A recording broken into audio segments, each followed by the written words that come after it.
Hello friends. बहुत दिन के बाद मैं लाइव आया हूँ फेसबुक में। आई जस्ट वांटेड टू आपसे दो तीन चीज़ बात करना चाह रहा था। सबसे पहले मैं सबको थैंक यू बोलना चाहता हूँ। थैंक यू फॉर मेरे हेल्थ के बारे में बहुत लोगों ने मैसेज किया है, पूछा है। हेल्थ पहले से थोड़ा ठीक है, 100% ठीक नहीं हूँ लेकिन काफ़ी ठीक है। और मैं शायद नवंबर या दिसंबर में थोड़ा ट्रीटमेंट के लिए बाहर जाऊंगा। लेकिन अभी मेरा दरकार है मेरे स्टेट में, मेरे तिप्रसा लोगों को, हमारे स्टेट के लोगों को।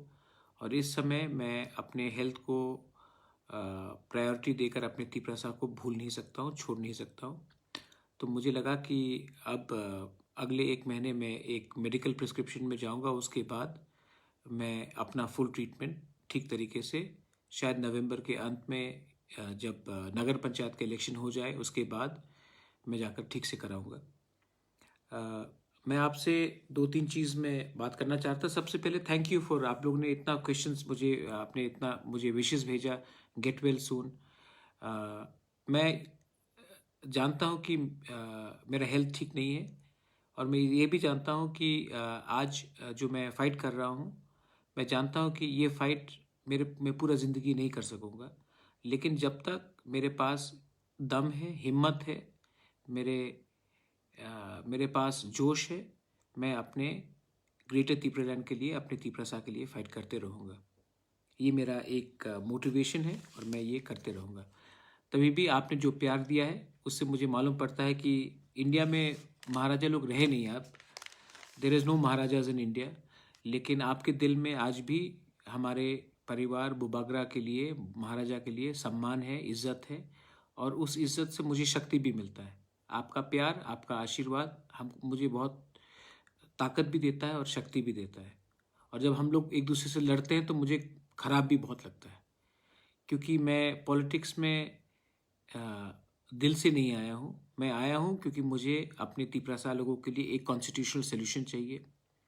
और ये कॉन्स्टिट्यूशनल सोल्यूशन मैं अगर अपने स्वार्थ से देखा, मैंने एमएलए बन के या मंत्री बन के या एमपी बन के, तो वो मुझे मिलेगा लेकिन मेरे तिप्रसा लोगों को कुछ नहीं मिलेगा।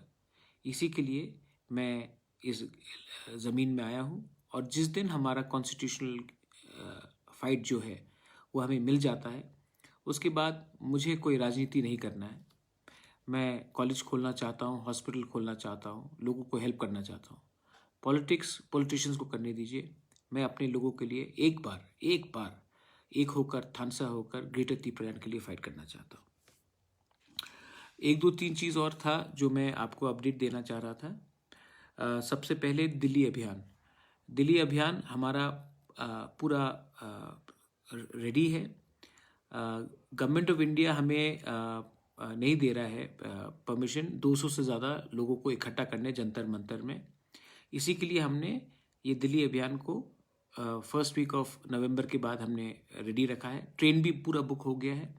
हम लोग 1200 लोग दिल्ली जा रहे हैं नवंबर को, फर्स्ट वीक के बाद। कल या परसों मंडे को प्रेस कॉन्फ्रेंस करके हम अनाउंस कर देंगे कौन से डेट में हम लोग दिल्ली अभियान जा रहे हैं।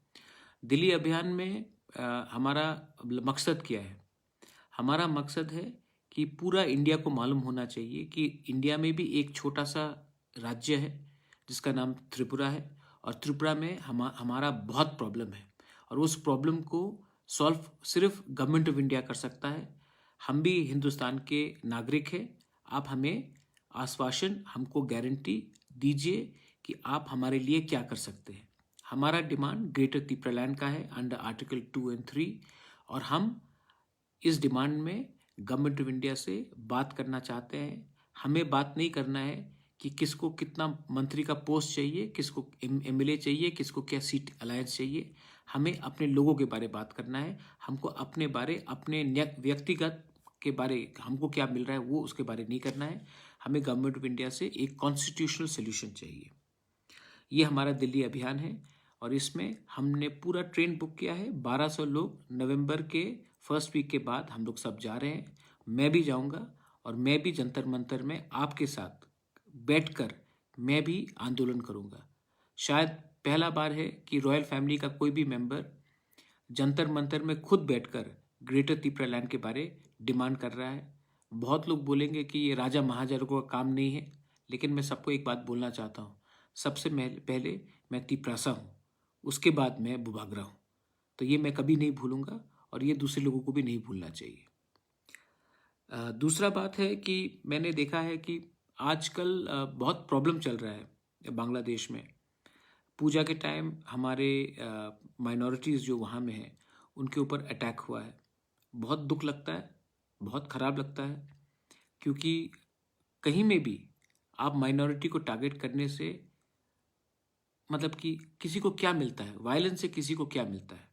तो जहाँ में मंदिर को जलाया गया, पूजा पंडाल को तोड़ा गया, माइनॉरिटीज़ को मारा गया, हिंदू लोगों को वहाँ में मारा गया, ये गलत बात है। और इस समय बहुत लोग इंडिया में भी बोल रहे हैं कि इसका हमको बदला लेना चाहिए मस्जिद को तोड़कर, इसको हमको बदला लेना चाहिए मौलवी को मारकर। ये गलत बात है। हम एक सेक्युलर स्टेट है और हमें दूसरे की गलती को देखकर उसको कॉपी नहीं करना चाहिए। अगर कहीं में उन्होंने मंदिर तोड़ा है तो हमारा जवाब किसी का मस्जिद तोड़ने का बात नहीं होता है। कहीं में अगर किसी का चर्च जलाया गया तो इसका ये मतलब नहीं कि हम यहाँ में किसी का रिटेलिएट करें। ये लोग जो कर रहे हैं बांग्लादेश में प्रॉब्लम, ये लोग फ्रिंज एलिमेंट्स हैं। और आज हिंदुस्तान का अगर पूरे साउथ ईस्ट एशिया में आप देखेंगे, अगर एक दोस्त है जो परमानेंटली हमारा दोस्त रहा है, वो है शेख हसीना। और वो हमारे जो बांग्लादेश के प्राइम मिनिस्टर है, इस समय हमें उनके ऊपर विश्वास करना चाहिए कि वो ये गुंडे लोगों को जिसने पूजा का पंडाल को तोड़ा है वो उनको अरेस्ट करेंगे, उनके खिलाफ कार्रवाई करेंगे। यहाँ में अगर हम उन्हीं को अटैक करने लगेंगे तो उनका पोजीशन बांग्लादेश में कमज़ोर होगा। बहुत लोगों को समझना चाहिए कि ये जो हो रहा है बांग्लादेश में, ये पूरा प्लानिंग के साथ हो रहा है, एक कॉन्स्पिरेसी है। और इस समय हिंदुस्तान का अगर एक दोस्त है तो वो शेख हसीना है और उनको ऊपर हमें पूरा विश्वास करना चाहिए। और मेरा पूरा विश्वास है कि वो हमारे माइनॉरिटीज़ को प्रोटेक्ट भी करेंगे और जो गुंडे लोग ने, जो कम्युनल लोगों ने ये जो किया है उसके खिलाफ भी एक्शन लेंगे। लेकिन त्रिपुरा में भी बहुत लोग हैं जो रिटेलिएट कर कर मस्जिद को या चर्च को या कहीं में भी लोगों को धमका रहे हैं। मैं उनको वार्निंग देना चाहता हूँ, अगर उन्होंने गलती किया है तो इसका ये मतलब नहीं कि आप भी गलती करें। इमोशन सबका रहता है, लेकिन इमोशन का ये मतलब नहीं है कि अगर किसी ने किसी के घर में हमला किया या किसी के बीवी को अटैक किया या किसी को बहन को मारा या भाई को मारा तो हम भी ऐसी कर कर उनके जैसे बन जाए। तो मैं बोलना चाहता हूँ कि ऐसे जो वायलेंस हो रहा है त्रिपुरा में, जहाँ में हम अपने ही माइनॉरिटी को अटैक कर रहे हैं, हम में और दूसरे देश में क्या फ़र्क रहेगा अगर हम अपने देश में अपने माइनॉरिटीज़ को प्रोटेक्ट नहीं कर सके। त्रिपुरा का एक अलग कल्चर रहा है। त्रिपुरा में महाराजा त्रिपुरा ने शुजा के लिए मस्जिद बनाया। आज भी उज्जैनता पैलेस में हफ्ते में 2 बार नमाज पढ़ा जाता है पीर बाबा आकर। त्रिपुरा का रॉयल फैमिली ने कभी धर्म के नाम में किसी को डिस्क्रिमिनेट नहीं किया है। मैं अपील करना चाहता हूँ कि आज के दिन हमें भाई बनकर, दोस्त बनकर रहना चाहिए और धर्म के नाम में किसी के संग आपको फाइट करने से कुछ नहीं मिलेगा। मुझे चिंता है कि बांग्लादेश में जो हो रहा है वो हमारे पूरे क्षेत्र के लिए खराब है। अगर शेख हसीना कमज़ोर हुई और बांग्लादेश में कम्युनल एलिमेंट्स आ गए तो आज के दिन 1 करोड़ 70 लाख हिंदू माइनॉरिटीज़ हैं बांग्लादेश में। और अगर बांग्लादेश में शेख हसीना नहीं रही तो बांग्लादेश में सिचुएशन ख़राब हो सकता है। और अगर ये सिचुएशन वहाँ में ख़राब हुआ तो आप सब जानते हैं कि अफ़गानिस्तान में सिर्फ 20 दिन के अंदर तालिबान आ गया था। और अगर बांग्लादेश में शेख हसीना को हमने ताकत नहीं दिया, उनको हमने सपोर्ट नहीं किया, तो बांग्लादेश में अगर कोई एंटी या फिर कम्युनल एलिमेंट्स आ जाएंगे तो जो हमारे माइनॉरिटीज़ है वो कहाँ जाएंगे? पश्चिम बंगाल में आएंगे या फिर नॉर्थ ईस्ट में आएंगे। और अगर नॉर्थ ईस्ट में आया तो प्रॉब्लम सबको होगा। हमारा यहाँ में संख्या कम है, हमारा यहाँ में पहले से टेंशन है, और इसके बाद अगर बांग्लादेश में सिचुएशन ख़राब हुआ और हम लोग सब बहुत लोग यहाँ में आने लगे तो टेंशन हमारे घर के अंदर भी हो सकता है। इसके लिए आप सबको मैं बोलना चाहता हूँ कि आप कुछ चीज़ डिमांड करने से पहले सोचो। ये सिर्फ इंडिया के लिए नहीं, पूरे रीजन के लिए है। मैं आपको लास्ट में एक बात बोलना चाहता हूँ। हमारा इलेक्शंस होने वाला है नगर पालिका का।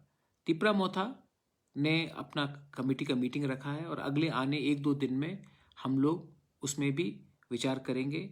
मेरा मानना है कि जब तक आंचलिक पार्टी, क्योंकि सब लोग बोलते हैं कि आप लोग तो रीजनल पार्टी हो, आप लोग तो जनजाति के पार्टी हो, आप तो बनवासी के पार्टी हो। बनवासी का मतलब क्या है? जो जंगल में रहता है। तो आज का तिपरासा जंगल में नहीं रहता है। आज का तिपरासा जिरानिया में रहता है। आज का तिपरासा बनमालीपुर में रहता है, नंदनगर में रहता है, कृष्णनगर में रहता है, रामनगर में रहता है, अगरतला में रहता है। आज का तिपरासा अम्बासा में रहता है। आज का तिपरासा कुमारघाट में रहता है। आज का तिपरासा साबरू में भी रहता है। तो मुझे लगता है कि पहला बार रीजनल पार्टी को इस बार हमको भी दिखाना है कि हमारा पॉलिटिक्स सिर्फ जंगल में नहीं, हमारा ग्रेटर तिपरालैंड का जो डिमांड है उसमें एक भी तिपरासा का जगह को हम लोग अकेला नहीं छोड़ेंगे। आज तक जो हमारे शहर में तिपरासा लोग रहते हैं, जो टाउन्स में रहते हैं, उनका पास कोई ऑप्शन ही नहीं था। उनको हर इलेक्शन में वोट करना पड़ा फॉर नेशनल पार्टी, क्योंकि हमारे तिपरासा पार्टीज लोग अर्बन इलेक्शंस में लड़ते नहीं थे। अब हमारा तिपरा मोथा इस इलेक्शन में, जो नगर पंचायत इलेक्शन होगा और म्यूनिसिपल इलेक्शन होगा, इस इलेक्शन में हम लोग लड़ेंगे और हम लोग कॉन्टेस्ट भी करेंगे। हम किसी के खिलाफ नहीं हैं। हम भी डेवलपमेंट चाहते हैं। हम करप्शन के अगेंस्ट हैं और हम चाहते हैं कि हम भी पूरे स्टेट को दिखाएं कि हम लोग भी शासन करना चाहते हैं। तो इस बार मैं एक भी तिपरासा का वोट को दूसरे पार्टी में जाने नहीं दूंगा। ये तिपरा मोथा आपका पार्टी है। ये तिपरा मोथा अगर हम फाइट करेंगे तो हम जीतने के लिए फाइट करेंगे और तिपरा मोथा भी इस बार सब सीट पे नहीं, लेकिन जहां में हमारा लोग है हम लोग उसमें कॉन्टेस्ट करेंगे और हम लोग जीतने के लिए कॉन्टेस्ट करेंगे। और जो लोग हमें सपोर्ट करते हैं, बंगालीज हो, मुस्लिम्स हो, मणिपुरीज हो, हिंदुस्तानी वर्कर्स हो, कोई भी हो जो त्रिपुरा को ठीक रास्ते में ले जाना चाहता है, मैं आपको अपील करता हूं कि आपने सबको चांस दिया है। आपने सबको चांस दिया और सबने आपको धोखा दिया है। हमें भी एक बार चांस देके देखिए, शायद हम अलग हों और अगर हम गलत है तो आपके पास और एक मौका आएगा हमें हटाने के लिए।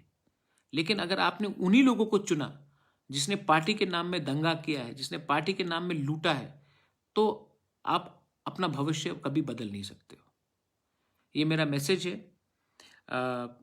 आई just wanted to tell you one thing, that we Tiprasa people, the people of Tripura, whether it is Muslims, whether it is Christians, whether it is Hindus, whether it is Buddhists, we believe in a secular state. And I am appealing to all, do not allow fringe elements, communal elements, to do what the communal people are doing in Bangladesh. Do not repeat it in my state of Tripura. And please be very careful. If Bangladesh becomes unstable, there is 1.70 lakh Bangladeshi minorities right now in that country. And if Sheikh Hasina is weakened because of us protesting against her, then all these people who are minorities tomorrow, if Sheikh Hasina is not there, remember what has happened in Afghanistan. Even in 20 days, Taliban took over. If Sheikh Hasina is weakened, what may happen in Bangladesh will directly affect the Northeast and Bengal, because lakhs and lakhs of people then, if they are insecure, will cross over to India, and our population is small and we will get in further problems and further complication. That's why I'm saying the time for us, for Thansa, for unity is very important. Believe me, we are fighting not for ourselves. Pradyot Manikya अपने लिए fight अब नहीं कर रहा है। मेरा health भी नहीं है, मैं जानता नहीं हूं मैं कितना साल जिंदा रहूं, लेकिन मैं एक बार अपने तिपरासा लोगों को कुछ गवर्नमेंट ऑफ इंडिया से दिलवाना चाहता हूं, और वो मेरे लिए नहीं, हमारे लोगों के लिए है। मैं सबको प्यार करता हूं। I love all of you all. आपने मुझे इतना प्यार दिया है, सम्मान दिया है। मेरा हेल्थ पहले से काफ़ी अच्छा है और मैं आपको बोलना चाहता हूं, दिल्ली तो हम लोग जाएंगे, अभियान तो करेंगे, और उसके बाद हम लोग, भगवान करे, बाबा गरिया करे, सुब्राय करे, खुदा ना खास्ता करे, हम लोग आने वाले दिन में जीतेंगे भी। 2023 में हमारा लास्ट फाइट होगा और ये लास्ट फाइट में ये मेरा फाइट नहीं होगा, ये हम सबका फाइट होगा। बेलाइनो हम बाय, धन्यवाद, थैंक यू और कहाम।